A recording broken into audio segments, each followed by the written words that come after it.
The world you see is a carefully curated stage. We live our lives on a map where the most important locations have been deliberately erased. These are not just classified areas. They are the 10 pillars supporting a hidden system of global control. They are forbidden to you and me, not to protect us, but to protect a truth they are terrified we will discover. Today, we pull back the curtain. The island that kills all visitors in the Bay of Bengal lies an island that has rejected modern civilization for 60,000 years. Its inhabitants greet outsiders with a volley of projectiles, enforcing a quarantine governments are too unnerved to break. This is North Sentinel Island, a landmass the size of Manhattan, shrouded in jungle and an impassable reef. The Sentinelese are perhaps the last uncontacted people on Earth, a direct link to the Stone Age. The Indian government established a 3-mile exclusion zone, patrolled by its navy not to contain the Sentinelese, but to save outsiders from them. Every contact attempt is met with hostility. In 2008, American missionary John Allen Chau made a fanatical attempt to land. He vanished, and his body was never recovered. In 2006, 2 fishermen, Sundar Raj and Pandit Tiwari, drifted ashore and were killed. A Coast Guard helicopter attempting to retrieve their bodies was driven back by a barrage of projectiles.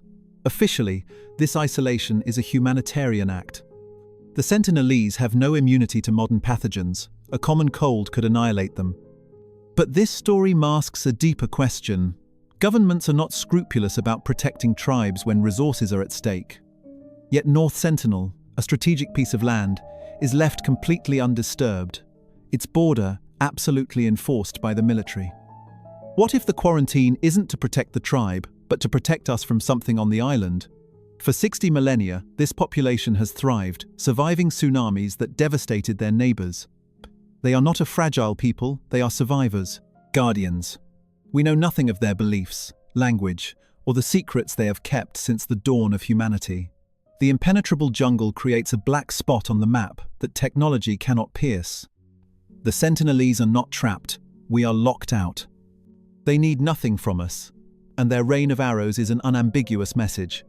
The island remains a perfect, unsettling mystery, a piece of our world that refuses to be known. The island of no return. In the tranquil Venetian lagoon lies an island so tormented it is illegal to visit. It was a plague dumping ground and a lunatic asylum where a sadistic doctor performed monstrous experiments. Today, it is a place where those who perished outnumber the living, and the soil itself is composed of human ash. This is Poveglia, a small patch of land that has become a permanent wound on the face of the earth. Its history is an unbroken chronicle of human suffering, and the Italian government has quarantined it from the world, not for preservation, but to contain the darkness that has soaked into its foundations. The island's horrific legacy began during the bubonic plague.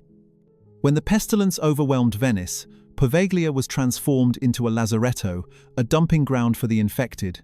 It was not a place of healing, it was a place of disposal. Over 160,000 men, women and children were exiled to this island to await their end, their bodies burned in massive pits.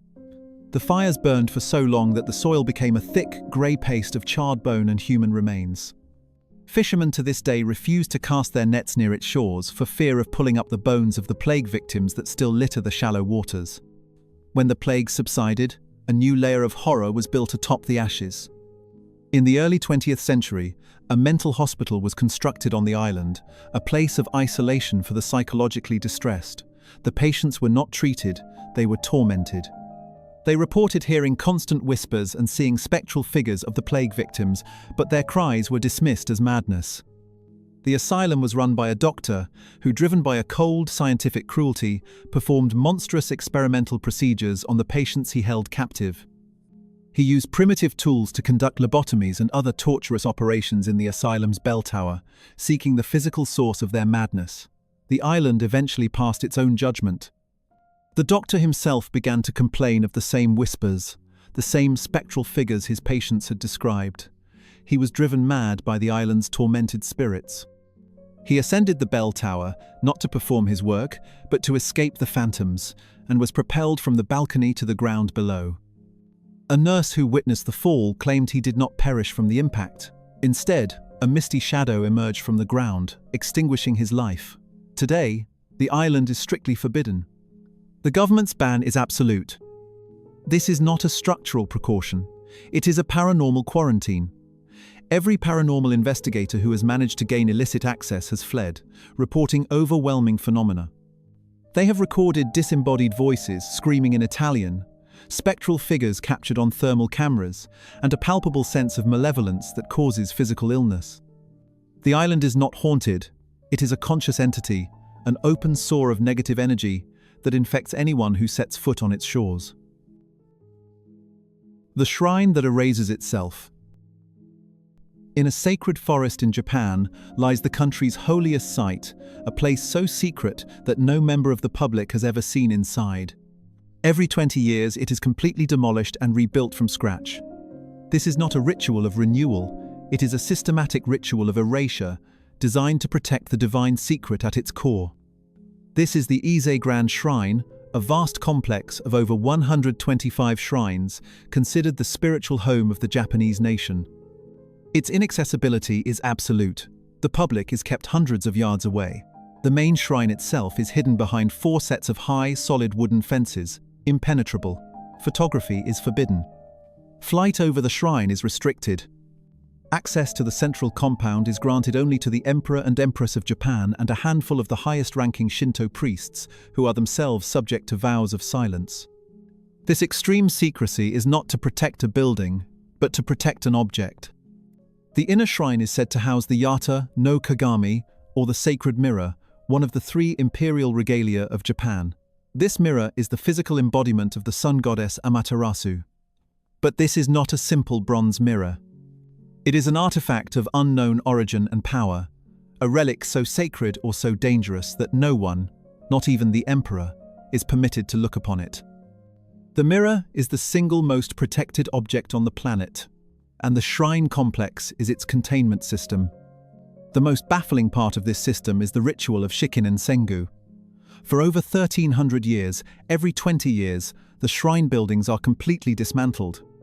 An identical set is constructed on an adjacent, empty plot, using the same ancient, joinery-based techniques. When the new shrine is complete, the sacred object is moved in a clandestine midnight ceremony, and the old shrine is completely destroyed.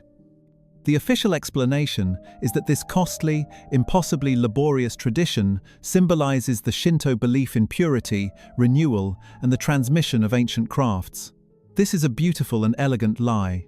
The true purpose of the ritual is to methodically destroy all evidence. If the artifact within emits some form of energy, or has a physical effect on its environment, the 20-year cycle ensures that evidence is wiped clean before it can ever be studied. It is the perfect mechanism for protecting a secret. It resets the containment, erases the history, and ensures that the guardians themselves never fully understand the nature of the object they are protecting. The 20-year cycle is a clock that resets, ensuring no one can ever study the building that housed the object. The physical proof is never allowed to accumulate. The forest is a wall, the fences are a vault, and the ritual is the ultimate act of information control. The Vatican's Library of Forbidden Truths. Beneath the holy floors of St. Peter's Basilica lies a vault containing 53 miles of shelving. It holds not just the history of the Church, but a history of reality itself, one that would shatter the foundations of faith and science if it were ever revealed. This is the Archivum Secretum Apostolicum Vaticanum. The Church insists the word secretum means merely personal, but this is the most transparent of its deceptions. The archives are a climate-controlled fortress of reinforced concrete and steel, extending for miles beneath Vatican City. Access is forbidden to the public and granted only to a handful of elite, hand-picked scholars who undergo an extreme vetting process. Even these chosen few are forbidden from browsing. They cannot explore the shelves. They must request specific documents by name, sight unseen, from catalogues that are themselves centuries out of date. This system is a firewall, designed to ensure that no one can ever accidentally stumble upon a truth they are not meant to find. The official narrative celebrates the priceless documents held within: the papal bull that excommunicated Martin Luther, the trial records of Galileo Galilei, letters from Michelangelo. These are the historical artifacts they allow the world to know about. They are the magnificent distractions concealing far more world-altering secrets. The true purpose of the archive is not to preserve history, but to control it. Buried in the deepest, most inaccessible sections are the documents that would rewrite human civilization. Here lie the lost Gospels, texts that portray a version of Christianity so radical it would dissolve the modern church overnight. Here are the real records of the Inquisition, detailed, first-hand accounts of successful exorcisms, encounters with genuine non-human entities, and terrifying chronicles of demonic possession. The Vatican, with its global network, has operated as the world's most effective intelligence agency for 2 millennia, collecting artifacts and testimonies from every corner of the globe. The archives contain detailed records of visitors described in ancient texts, physical proof of celestial contact, and recovered technology from crafts that fell to Earth long before the 20th century. This is not a library, it is a weapon. It is an arsenal of information, a hoard of inconvenient truths. By controlling the past, the Vatican controls the present. By hoarding the proof of alternative spiritualities and unexplained phenomena, it maintains its absolute monopoly on spiritual truth. The 53 miles of shelving are not a record of humanity. They are a cage, built to imprison the ideas that would set us free. The Doomsday Ark for the global elite, carved 400 feet deep inside a frozen mountain on a remote Norwegian island, a fortress waits for the end of the world. They call it the Svalbard Global Seed Vault, a benevolent Noah's Ark for plants, designed to restore agriculture for humanity after a global catastrophe. This is a lie. It is not a backup for humanity, it is a monopoly on the future. The facility is a monument to impenetrable security. Its location is a statement of power, placed in the geopolitical void of the Svalbard archipelago. The entrance is a single, narrow wedge of concrete and steel, leading to a 300-foot-long tunnel that descends deep into the permafrost. This natural freezer keeps the contents preserved even if all power on Earth is extinguished. At the end of the tunnel, behind massive, blast-proof doors designed to withstand a direct nuclear impact, lie the vaults. Here, over 1 million seed samples from every nation are stored, a complete genetic inventory of the planet's agricultural life. The official story is one of cooperation and preservation, a shared effort to protect our heritage. But this comforting narrative shatters when one asks the simple question, who paid for it? The vault was not a purely public endeavor. It was launched and funded by the world's most powerful private foundations and agricultural corporations. The Rockefeller Foundation, the Bill and Melinda Gates Foundation, the Syngenta Foundation. These are the same entities systematically eliminating natural biodiversity in favor of their own patented genetically modified crops. They are not humanitarians, they are monopolists. They are not preserving the world's food supply out of kindness, they are collecting it. They aren't just preserving biodiversity, they're cornering the market on your food supply, consolidating the genetic keys to life itself, hoarding the originals while the world becomes dependent on their sterile, proprietary products. This fortress is not a library, it is a corporate asset. It is the ultimate insurance policy for the global elite. The Vault's true purpose is not to save humanity from an accidental apocalypse, but to provide the tools for a managed one. It is a key component for a great reset, a plan to restructure the world on their terms. When the next global crisis arrives, a crisis they will engineer, the existing food supply chains will collapse. The population will be left desperate.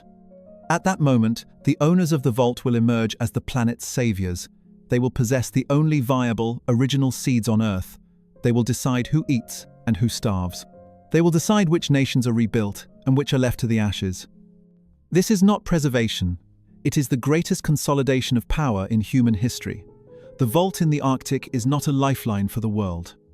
It is a private pantry for its rulers, a genetic hard drive for a new world order they will install once the current one has been erased.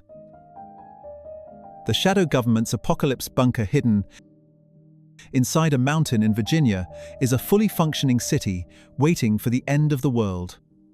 It is the command center for America's shadow government, a place where the designated elite will retreat to rule the ashes while the rest of the world perishes. The facility is called Mount Weather, or officially, the High Point Special Facility. This bureaucratic title is a deliberate understatement, a drab mask for the most secure fortress on the American continent. Buried deep beneath the Blue Ridge Mountains, It is not a simple bunker, it is a complete, self-sustaining parallel state. It is an underground city with its own streets, its own hospital, its own power grid, and its own mass transit system. This fortress has its own police force, its own fire department, and its own system of laws, ready to be imposed on whatever remains of the world outside. It is run by the Federal Emergency Management Agency, an organization whose public face suggests humanitarian aid, but whose secret purpose is the preservation of power. Mount Weather has been in continuous, 24-hour operation since 1958, its staff rotating in secret, its purpose unwavering.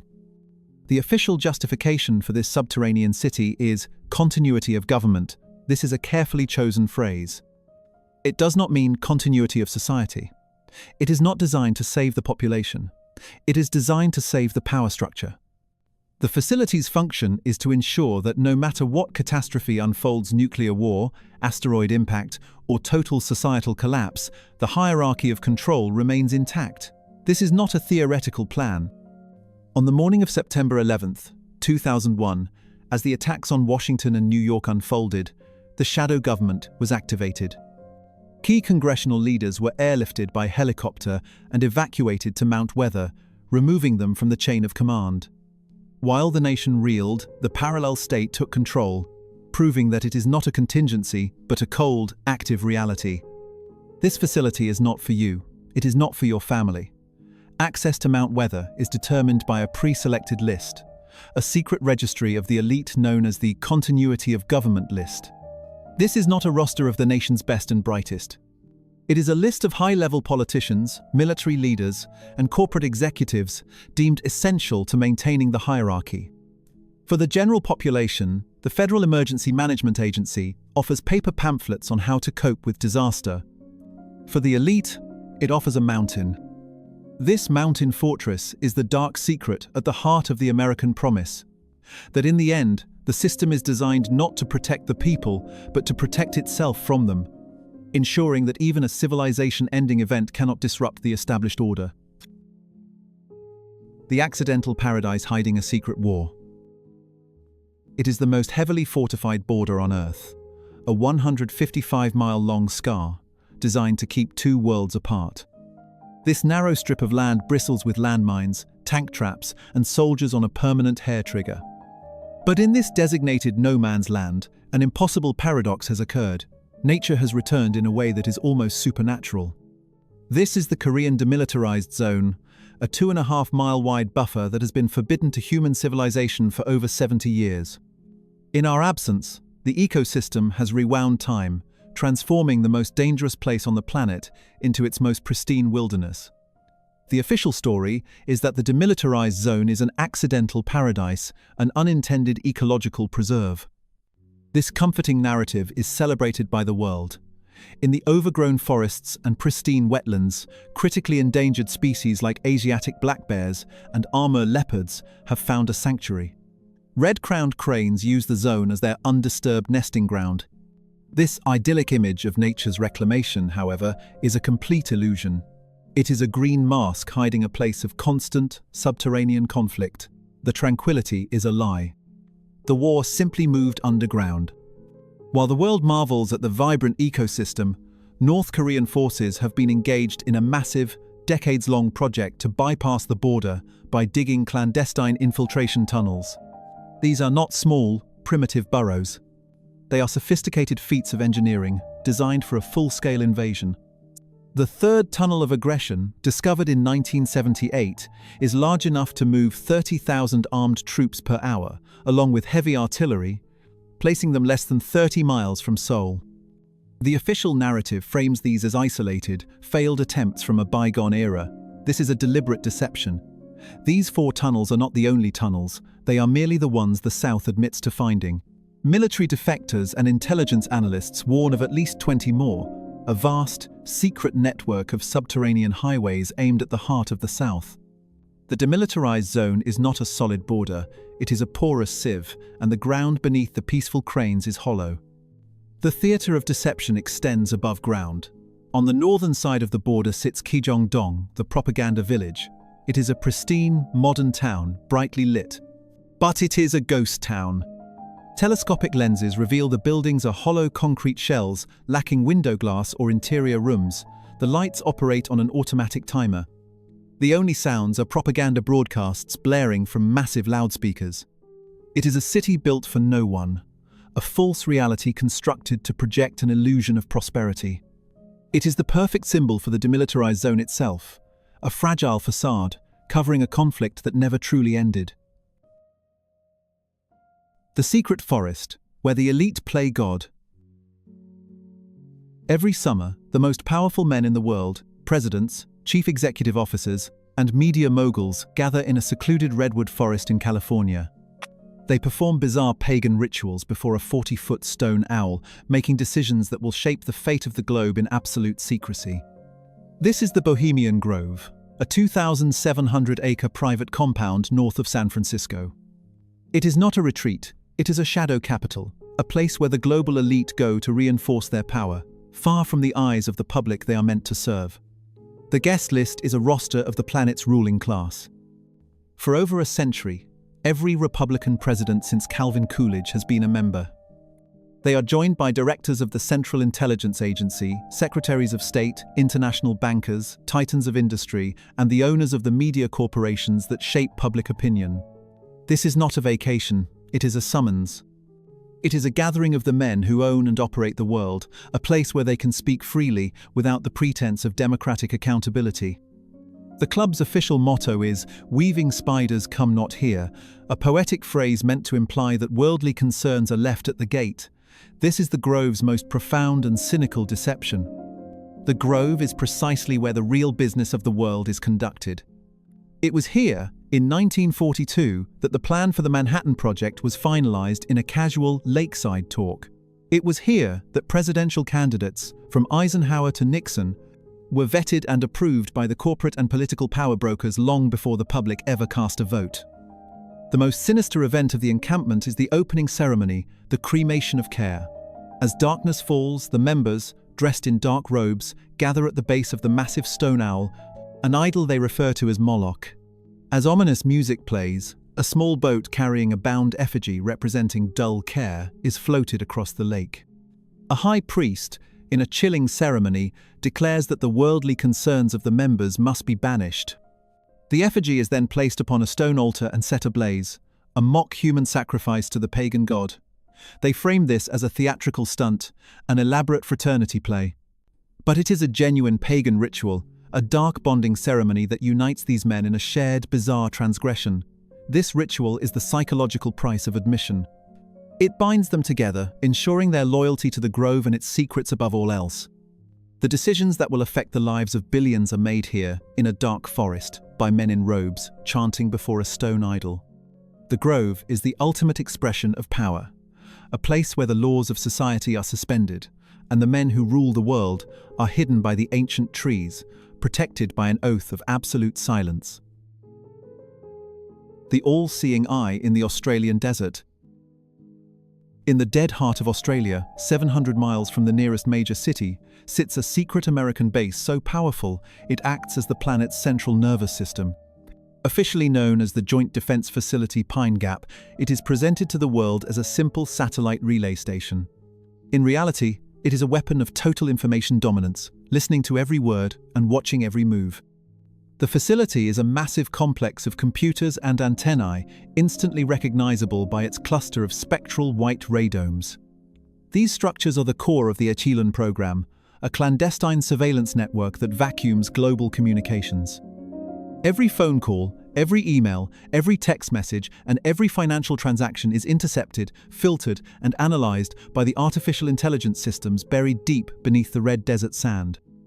This is not passive observation, it is active espionage on a global scale. The base's 800 employees, living in a self-contained American town, work under a veil of secrecy so thick that even the Australian government is forbidden from knowing the full scope of its operations. The intelligence gathered is not used for defense, it is used for control. Pine Gap provides the United States with the unilateral power to monitor foreign governments, blackmail world leaders, and direct military operations from the shadows. But this globe-spanning surveillance is only the first layer of secrecy. The official truth of mass espionage is itself a cover story for Pine Gap's real purpose. The base's extreme isolation and the 12-mile no-fly zone are not just to protect it from foreign spies, they are to protect its primary function as the logical successor to Area 51. The surveillance systems at Pine Gap are not just aimed at humans, they are aimed upward. Whistleblowers and former employees have confirmed that the facility's true directive is to monitor and communicate with unidentified aerial phenomena. This is not a satellite station. It is an extraterrestrial communications hub. It is the operational center for reverse engineering recovered non-human technology, hidden far from the civilian airspace of the Nevada desert. Pine Gap is the intersection of the shadow government and a reality the world is not permitted to know. It is the place where global control and the extraterrestrial secret are one and the same. The base that doesn't exist in the Nevada desert lies Area 51, a place the government denied existed for decades. It's not just a secret airbase, it's a laboratory where recovered alien technology is reverse, engineered into weapons and aircraft that defy known physics. Officially the Nevada Test and Training Range at Groom Lake, it is one of the most classified and heavily guarded pieces of land on Earth. The perimeter is marked by sensors, cameras, and patrols authorized to use any means necessary to stop trespassers. In 2013, the CIA acknowledged the base, admitting it tested reconnaissance aircraft like the U-2 and the SR-71 Blackbird. This admission was a smokescreen. This calculated release of a 60-year-old truth concealed a more profound one. Area 51's true purpose is to deconstruct and weaponize non-human craft. The base's story begins in 1947 when an object crashed near Roswell, New Mexico. The military's initial flying disc report was quickly retracted and replaced with a weather balloon cover story. The wreckage and the non-human biological entities found with it were secretly transported to Groom Lake, where the reverse engineering project began. In the late 1980s, physicist Bob Lazar claimed to have worked at the base's 4 sector. Lazar said his job was to back-engineer the propulsion system of a captured extraterrestrial vehicle. He described a craft that operated on an anti-gravity system powered by Element 115, a stable, heavy element not found on Earth that allowed the craft to bend time and space. Lazar's testimony would explain the physics-defying maneuvers witnessed for decades. The silent, triangular craft and glowing orbs making right-angle turns at supersonic speeds are not hallucinations. They are flight tests of a secret fleet. The U-2 and the Blackbird were merely the primitive, public-facing results of this research. Area 51 is not just a base, it's a vault where technology that could liberate humanity is instead hoarded and weaponized. These places are a network. From an ancient island to this desert base, these locations are bricks in the wall of our perceived reality. They are forbidden not because the truth is dangerous, but because the truth would make us ungovernable. They prove the world we inhabit isn't the only one, it's just the one we are allowed to see. The world is full of forbidden places. If you want to continue exposing the truth, like this video and subscribe. The rabbit hole goes much deeper.